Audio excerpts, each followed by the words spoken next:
Shalom. Je voulais prendre Ésaïe 28, là où il dit, verset 10, car précepte sur précepte, précepte sur précepte, règle sur règle, règle sur règle, un peu ici, un peu là, eh bien, c'est par des hommes aux lèvres balbutiantes et au langage barbare que l'Éternel parlera à ce peuple. Amen. Ici, c'est l'Éternel qui va parler à ce peuple par des langues balbutiantes.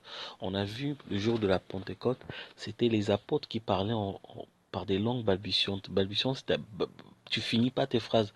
Par exemple, tu veux dire maman et papa, maman, papa, tu vois, et puis quelqu'un doit compléter.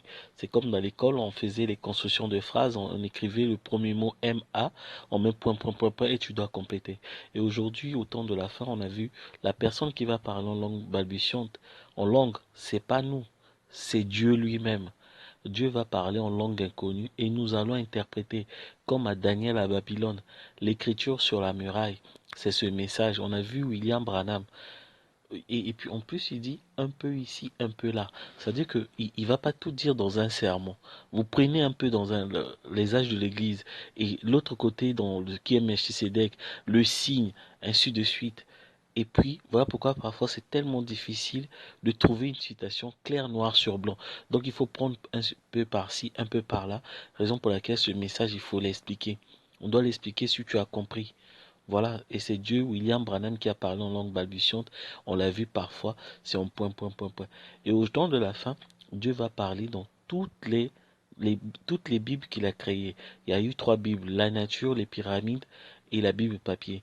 La nature, les étoiles, c'est ce que nous voyons, les pyramides, les éclipses solaires, les tsunamis et tout ça là, les canicules et tous les tourbillons. Ça, c'est une Bible, il faut savoir l'interpréter. Dieu est en train de parler. Une deuxième Bible, c'est la pyramide de la stature de l'homme parfait. Quand il dit la pyramide, c'est pas qu'on va aller en Égypte pour lire, non. Il y a une pyramide sur vos murs. C'est une Bible, c'est pas un dessin. Et sur cette pyramide-là, on peut voir les âges de l'Église, on peut voir l'épouse, on peut voir le Saint-Esprit, on peut voir les sceaux du dedans du livre, les sceaux au dos du livre, on peut voir les sept tonnerres. Tout est dans cette pyramide, il faut savoir l'interpréter. Sauf que votre interprétation doit être conforme à l'Urim et Thummim qui est vraiment la Bible que nous connaissons, la parole de Dieu. Et la troisième Bible, ce sont les Bibles, les brochures et les bandes.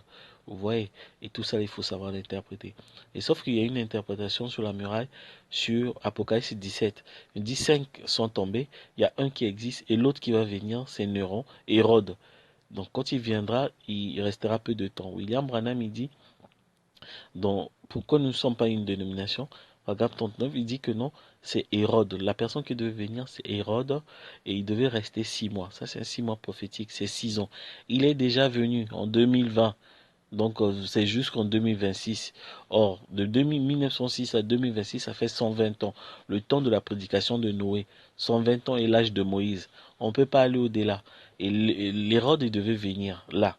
Il est venu, il va rester 6 mois et dans peu de temps. Et Dieu va détruire cette terre.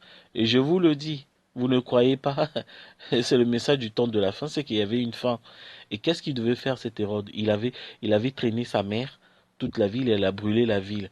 Or la mère ici, donc sa maman, c'est la mère patrie, son pays. Ce sont les esprits. L'esprit là qui va venir, il va faire souffrir son propre pays.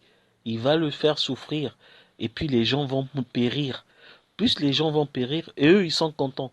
Ils sont capables même de pousser le peuple à la famine, alors qu'ils ont tous les moyens. Ils vont pas le faire. Ils ont l'argent pour construire les hôpitaux. Mais vous allez mourir. Eux, ils sont contents. Quand ils voient les morts de coronavirus, il y a 400 morts par jour. Eux, ça leur fait plaisir. Et s'il n'y a pas de morts, ils vont les chercher. C'est comme en Afrique, c'était.